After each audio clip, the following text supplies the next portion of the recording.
Hoy nos vamos a ocupar de los tatuajes, en una época la que estamos transitando con mucha gente que elige este momento para realizárselos. Prevenciones y cuidados. Nos ayuda la doctora Beatriz Pinardi, que es dermatóloga y que ha tomado gentilmente la decisión de aceptar nuestra invitación. Gracias por venir, doctora. No, gracias a usted por invitarme. Tenemos una pequeña lista, si a usted le parece verla, Perfecto, de apuntes con la que vamos a ir charlando respecto de cuáles son los principales cuidados de alguien que decide ir a hacerse un tatuaje. Y allí vemos en el primer apunte condiciones de higiene y descartables. ¿A qué apunta? Apunta que el lugar que se elige, donde se va a hacer el tatuaje, tenga condiciones básicas de higiene. Por ejemplo, que esté todo en condiciones, que esté estéril. Hay que pensar que tiene que usar guantes, una buena desinfección de la piel antes de realizarlo. Y también los elementos con los que se hace el tatuaje, porque normalmente antes se hacía con una agujita, que también tiene que ser individual y bien digamos descartable, pero ahora se hace con algunas maquinitas que tienen una serie de agujitas que son las que hacen que el pigmento llegue más profundo, que también tienen que ser descartables, porque hay que tener en cuenta la hepatitis B, la hepatitis C, el HIV, una serie de patologías que se pueden transmitir a través de esos fomites, digamos. Cierto, ¿no? Va todo evolucionando y ahora también se aplican estas agujas que son como muchas agujas en una sola y va todo el procedimiento trabajando. Eso también debe ser observado por el cliente. Claro, porque eso se acelera el proceso en el que se va haciendo y es menos doloroso. Bien. Volvemos al listado. Ahí el segundo apunte estaba relacionado con el denominado tatuaje blackout, ¿verdad? Que es ese negro, el que tiene Messi, ¿no? Que le cubre toda la pierna. Que le cubre la pierna, o la hija de Tinelli que le cubre el cuello. En realidad ese tatuaje, el que se lo quiere hacer, se lo puede hacer. El problema es la complejidad del tatuaje, porque en ese lugar puede haber aparecido una lesión como un melanoma o un nevus muy oscuro que crezca y que no se puede detectar. Además, los ganglios de la zona drenan el pigmento, porque el pigmento pasa, y pueden simular una metástasis ganglionar por el pigmento que cargan. ¿Y qué hago para saber si tengo eso, doctora? ¿Chequeo, consulta médica? Es muy difícil porque no se puede detectar, porque no es una sola capa de pigmento, se hace varias veces la capa.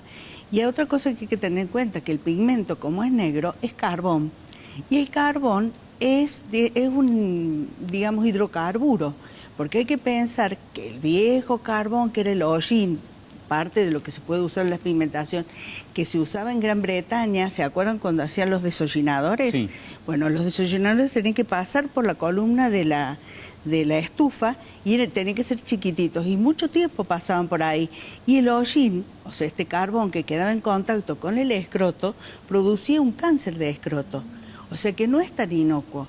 Y a veces no es solamente el carbón, entra en eso el arsénico, el cadmio, el cromo, varios metales que componen esa sustancia. Sí, hay modas que no atienden a todo esto que usted menciona. ¿La recomendación directamente es evitar ese tipo de tatuajes? La verdad que sería ideal que la gente no se tatuara. Y si se tatúa un tatuaje pequeño, porque si después viene el arrepentimiento o tienen que acceder a un trabajo donde no lo puedan tener, se lo puedan sacar fácilmente.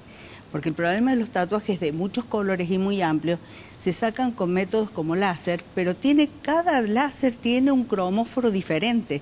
Así que no es un solo láser para todo. Tenemos que usar uno para cada uno de los colores. Y hay colores que no son tan sensibles, como el amarillo, no es fácil de sacar. Hay otro apunte que figuraba allí en nuestro listado relacionado con consecuencias que aparecen varios años después. ¿Cómo es esto? Bueno, como habíamos dicho que el tatuaje tiene metales y sustancias, puede ser que alguna de esas sustancias, como el mercurio, que es el que da el color rojo, dé una reacción alérgica. Primero puede picar, después se hace como una roncha, después se hacen pequeñas vesículas que se descaman y eso es lo que se llama eczema, una eczema contra la sustancia. Y con el tiempo hasta puede haber un granuloma, o sea, una reacción inflamatoria más profunda a eso que es el material del tatuaje.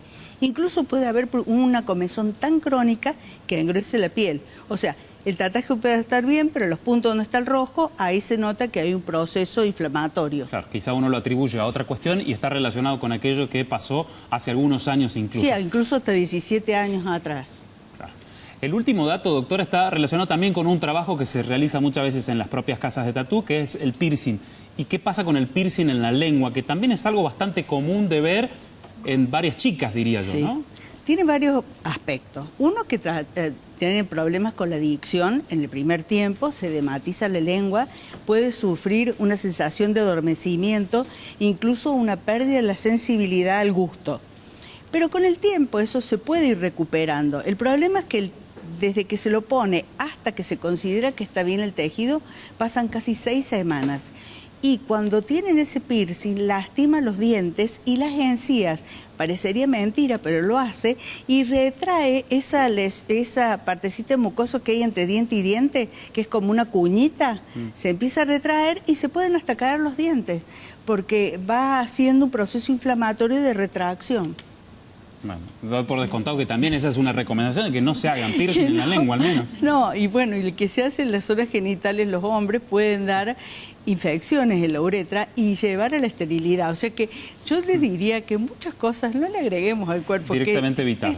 Tratemos de tener un cuerpo sano. Bueno, o al menos tener en cuenta todo esto que ha mencionado Todos usted. estos detalles. Gracias, doctora Pinares, No, muy amable. gracias a ustedes por invitarme.